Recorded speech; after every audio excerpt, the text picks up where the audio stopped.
Superintelligent paths. Learn how machines may surpass humanity. Nick Bostrom's Superintelligence Paths, Dangers, Strategies. How many movies, cartoons, and sci-fi series have you seen featuring some kind of superintelligent robotic race? Probably quite a few. In some films, such as Terminator, they come to conquer the world, and others they help us out, and in some, like WALL-E, they are simply adorable.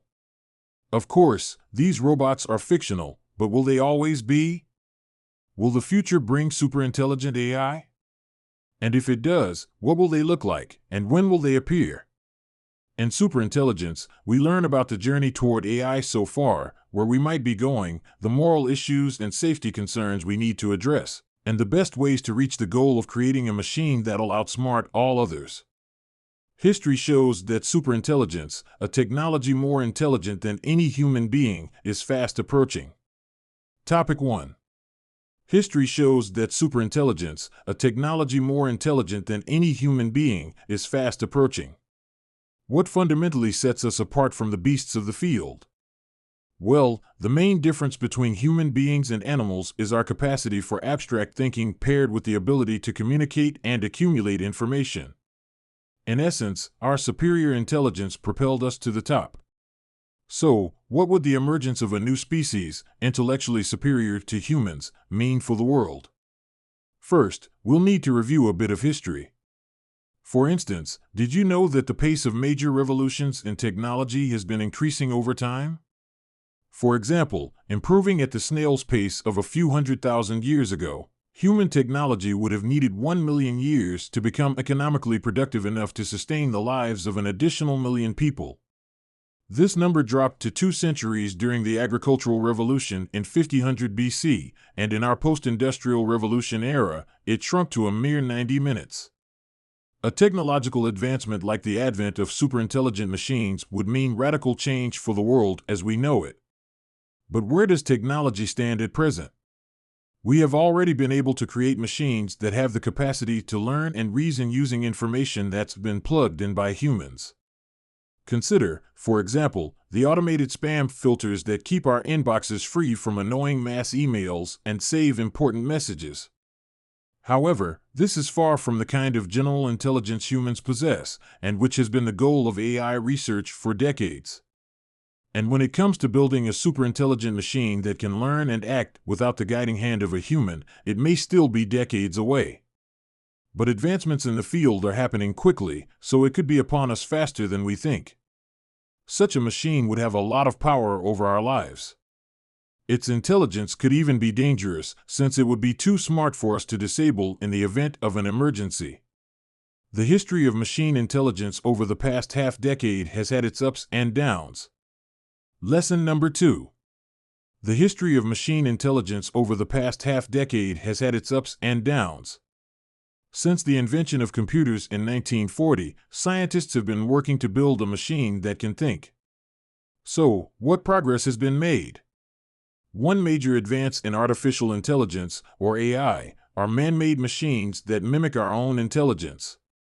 The story begins with the 1956 Dartmouth Summer Project, which endeavored to build intelligent machines that could do what humans do.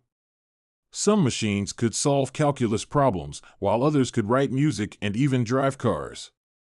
But there was a roadblock. Inventors realized that the more complex the task, the more information the AI needed to process. And hardware to take on such difficult functions was unavailable. By the mid-1970s, interest in AI had faded. But in the early 80s, Japan developed expert systems, rule-based programs that help decision-makers by generating inferences based on data. However, this technology also encountered a problem. The huge banks of information required proved difficult to maintain, and interest dropped once again. The 90s witnessed a new trend, machines that mimic human biology by using technology to copy our neural and genetic structures. This process brings us up to the present day. Today, AI is present in everything from robots that conduct surgeries to smartphones to a simple Google search. The technology has improved to the point where it can beat the best human players at chess, Rabble, and Jeopardy. But even our modern technology has issues. Such AIs can only be programmed for one game, and there's no AI capable of mastering any game.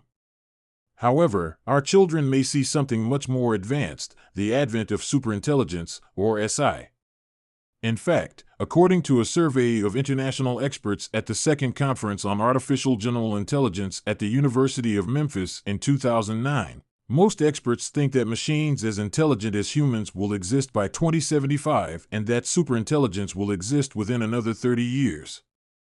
Superintelligence is likely to emerge in two different ways. Lesson number 3. Superintelligence is likely to emerge in two different ways. It's clear that imitating human intelligence is an effective way to build technology. But imitation comes in many forms.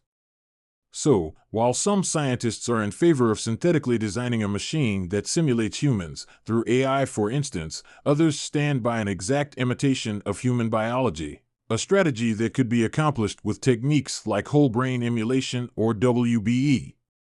So, what are the differences between the two? AI mimics the way humans learn and think by calculating probability. Basically, AI uses logic to find simpler ways of imitating the complex abilities of humans. For instance, an AI programmed to play chess chooses the optimal move by first determining all possible moves and then picking the one with the highest probability of winning the game. But this strategy relies on a data bank that holds every possible chess move. Therefore, an AI that does more than just play chess would need to access and process huge amounts of real-world information. The problem is that present-day computers just can't process the necessary amount of data fast enough. But are there ways around this? One potential solution is to build what the computer scientist Alan Turing called the child machine, a computer that comes with basic information and is designed to learn from experience. Another option is WBE, which works by replicating the entire neural structure of the human brain to imitate its function. One advantage this method has over AI is that it doesn't require a complete understanding of the processes behind the human brain, only the ability to duplicate its parts and the connections between them. For instance, a scientist could take a stabilized brain from a corpse, fully scan it, then translate that information into code. But we'll have to wait. The technology necessary for this process, high-precision brain scans, for instance, likely won't be developed anytime soon. But someday, it will. Superintelligence will either emerge quickly via strategic dominance or as a result of long collaborative efforts. Tip number 4, superintelligence will either emerge quickly via strategic dominance or as a result of long collaborative efforts. Most of the great discoveries of humanity were achieved either by a single scientist who reached a goal before others got there or through huge international collaborations. So, what would each route mean for the development of SI? Well, if a single group of scientists were to rapidly find solutions to the issues preventing AI and WBE, it's most likely their results would produce a single superintelligent machine. That's because the field's competitive nature might force such a group to work in secrecy. Consider the Manhattan Project, the group that developed the atom bomb. The group's activities were kept secret because the U.S. government feared that the USSR would use their research to build nuclear weapons of their own. If SI developed like this, the first superintelligent machine would have a strategic advantage over all others.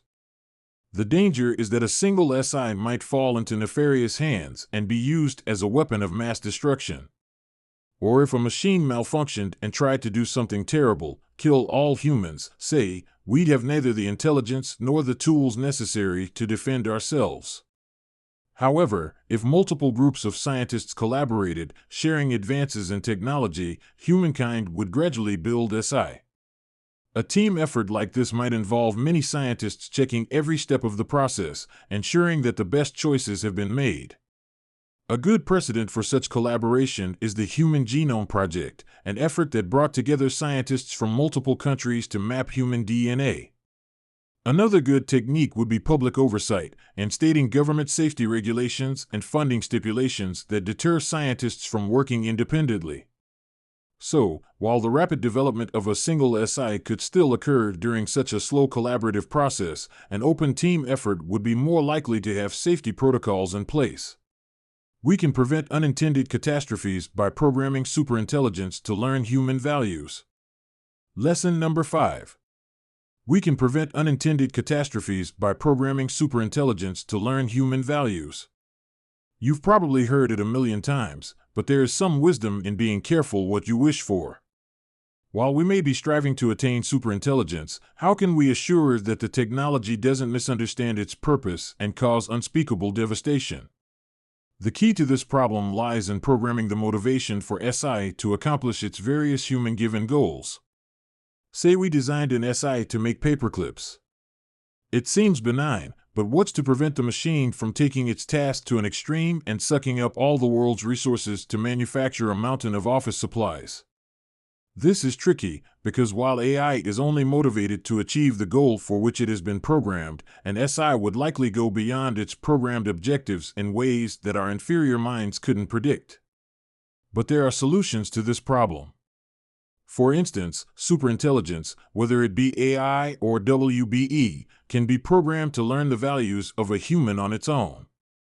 For example, an SI could be taught to determine whether an action is in line with a core human value. In this way, we could program SI to do things like minimize unnecessary suffering or maximize returns.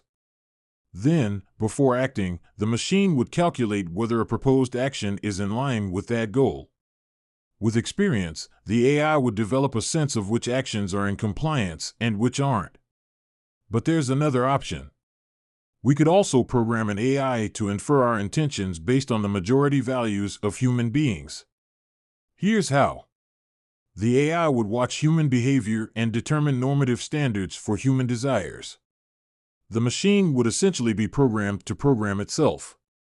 For instance, while each culture has its own culinary tradition, all people agree that poisonous foods should not be eaten. By constantly learning through observation, the SI could self-correct by changing its standards to correspond to changes in the world over time. Intelligent machines will probably replace the entire human workforce. Lesson number 6. Intelligent machines will probably replace the entire human workforce. But enough about decimation and total destruction. Before panicking about the impending machine-led apocalypse, let's take a look at how general intelligence technology can be developed and put to productive use. It's likely that the increasing availability and decreasing cost of technology will lead to the cheap mass production of machines capable of doing jobs that currently require the hands and mind of a human. This means that machines will not only replace the entire human workforce, but will also be easily replaceable. For instance, if a WBE worker needs a break, just like a real human would, it can simply be replaced with a fresh unit and no productive time needs to be sacrificed. In fact, it would be easy to do this by programming a template WBE that thinks it just got back from vacation. This template could then be used to make infinite copies of new workers. But clearly, this amounts to mechanical slavery and raises important moral issues. For example, if a machine became aware that it would die at the end of the day, we could simply program it to embrace death. But is that ethical? Should these artificial employees be treated like sentient beings or inert tools? Work isn't the only thing that SI machines could take over. They could also be in charge of various mundane tasks in our personal lives. As the minds of these machines come increasingly closer to resembling those of human beings, we could use them to optimize our lives. For instance, we could design a digital program that verbally articulates our thoughts or that achieves our personal goals better than we could alone. The result of such advances would mean a human existence that is largely automated, low risk, devoid of adventure, and, frankly, too perfect. And where would that leave us? How would we occupy ourselves in such a future? In the superintelligent future, the average human will be impoverished or reliant on investments. The rich will be buying new luxuries. Lesson number 7. In the superintelligent future, the average human will be impoverished or reliant on investments. The rich will be buying new luxuries. It's clear that an entirely robotic workforce would completely transform the economy, as well as our lifestyles and desires. As machine labor becomes the new, cheaper norm, the pay of workers will drop so low that no human will be able to live off a paycheck. Also, the few employers of the mechanical workforce would accrue a lot of money. But this brings us back to an earlier point, because where that money ends up also depends on whether SI is designed by a single exclusive group or as the result of a slow collaborative process. If the former turns out to be true, most people will be left with few options for income generation, likely renting housing to other humans or relying on their life savings and annuities. And the people who don't have property or savings? They would be destitute. Their only options would be to use their remaining money to upload themselves into a digital life form if such technology exists, or rely on charity from the hyper-wealthy. And the rich? They'll lose interest in what we today consider highly desirable luxuries. That's because with machines doing all the work, anything made or offered by a human will become a highly valued rarity, much like artisanal products are in our time. While today it might be wine or cheese, in the future it could be something as simple as a handmade keychain. But the new mode of production would also make possible an unimaginable variety of technological products, maybe even the ability to live forever or regain youth.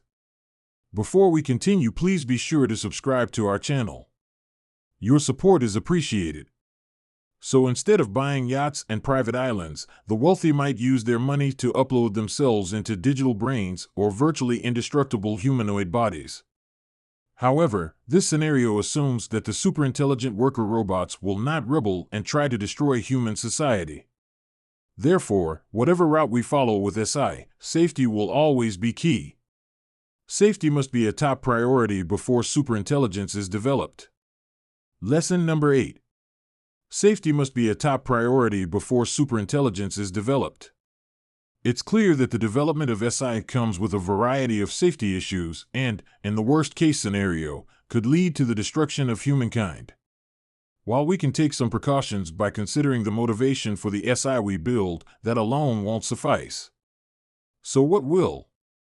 Considering every potential scenario before bringing a hyper-powerful force like SI into the world. For instance, imagine that some sparrows adopted a baby owl. Having a loyal owl around might be highly advantageous. The more powerful bird could guard the young, search for food, and do any number of other tasks. But these great benefits also come with a great risk. The owl might realize it's an owl and eat all the sparrows. Therefore, the logical approach would be for the sparrows to design an excellent plan for how to teach the owl to love sparrows while also considering all possible outcomes wherein the owl could become a negative force. So how can we teach our robotic superintelligent baby owl to love humans? As we already know, we can make safety a priority through a long-term international collaboration. But why would the competitive rush to design the first SI be a safety threat? Because scientists would forego safety to speed up their process and wouldn't share their work with others. That means that if an SI project went horribly wrong and threatened humanity with extinction, too few people would understand the machine's design well enough to stop it. On the other hand, if governments, institutions, and research groups joined together, they could slowly build a safe and highly beneficial SI. That's because groups could share their ideas for safety measures and provide thorough oversight for each phase of the design. Not just that, but an international superintelligence project would promote peace through its universal benefits. Just consider the International Space Station, an endeavor that helped stabilize relations between the US and the USSR. Final summary. You just heard the summary to Superintelligence by Nick Bostrom. The main thing to remember from this book is that the invention of a superintelligent machine capable of things far beyond the ability of a human is both a tantalizing prospect and a precarious path. In order to ensure such technology develops in a safe, responsible manner, we need to prioritize safety over unchecked technological advancement. The fate of our species depends on it.